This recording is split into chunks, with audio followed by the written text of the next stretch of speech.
Well, I'm along the Delaware River. This is the Delaware water gap. That's what those mountains are. Just beyond that tree line is the Delaware River. And I'm gonna go kayaking. What? You say you don't see any kayak? Well, it's in the car.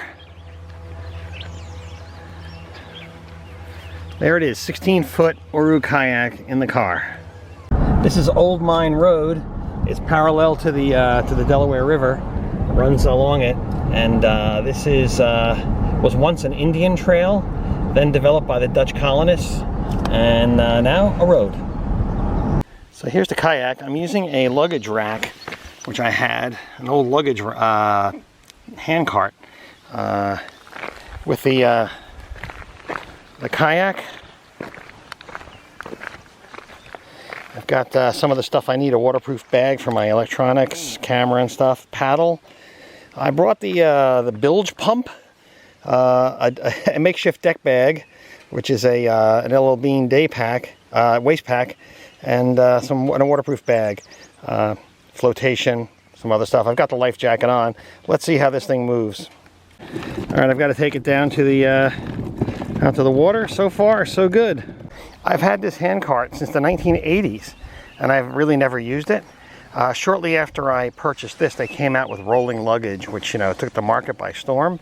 But this thing worked out great. Well, it just fell over. That's not an issue. I had it on an even ground. But if you want to move your Oru Kayak, you may want to invest, if you can find one, in one of these little hand trucks for your luggage. They're very cheap on Amazon. So the kayak only has a few components to it. It's got the main skin. It's got these rigid struts which help lock the skin in place.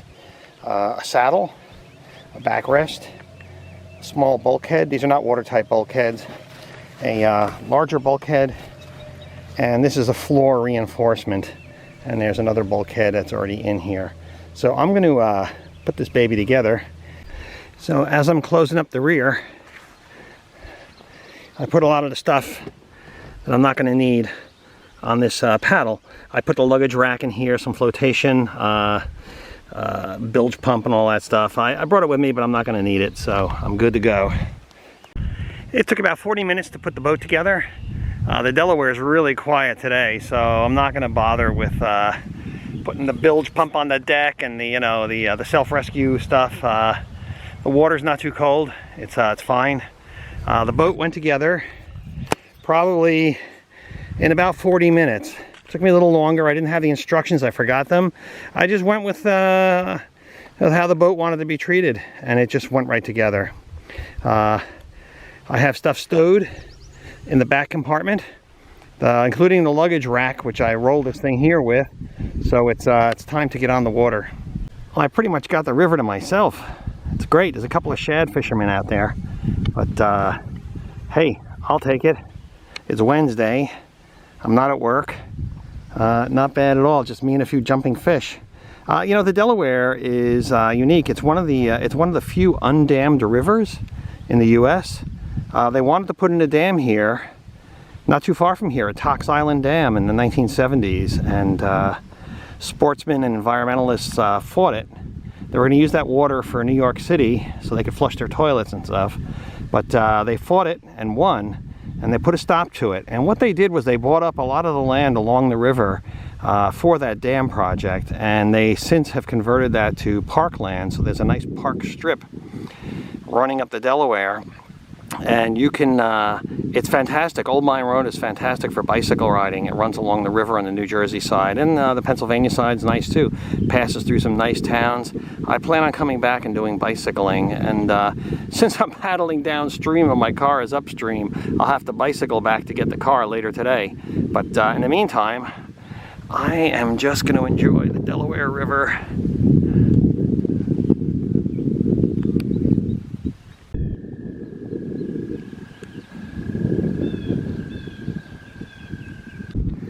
Common merganser. Get him in focus. Can't seem to get him in focus.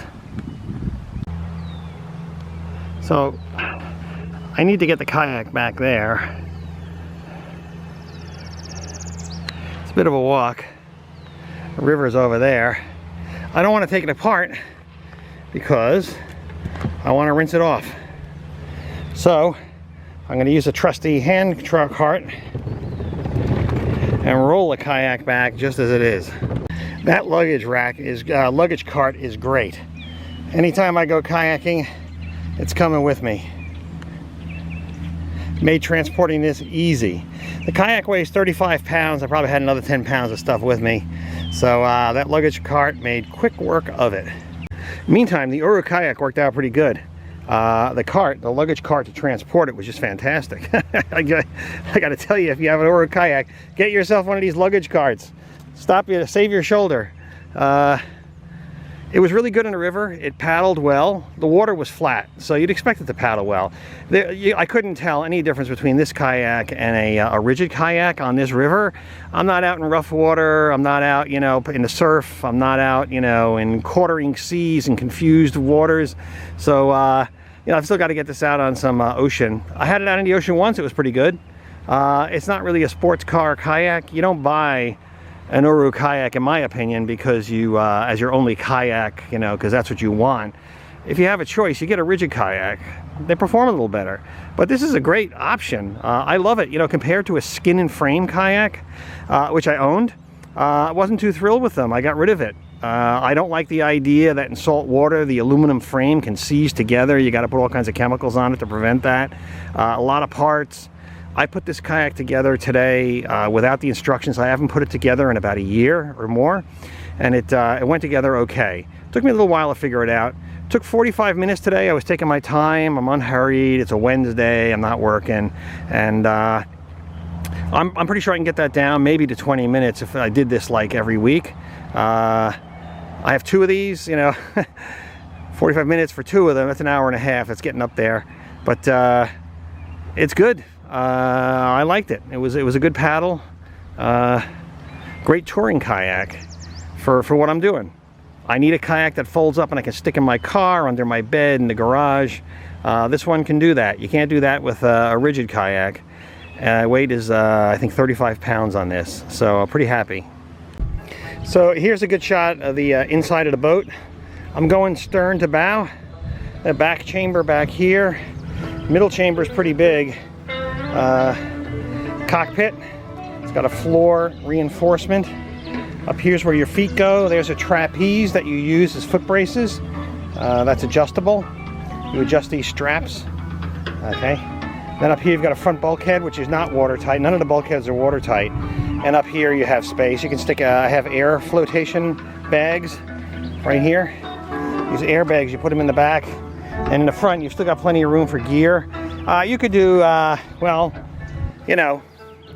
you could do anywhere from a weekend to, I would think, a week or 10 days in this kayak if you pack carefully and you know what you're doing. And if the gear you put up here doubles as flotation, I would think 2 weeks would be no problem. I'll test that someday, but not today. It just smells so good here on Old Mine Road.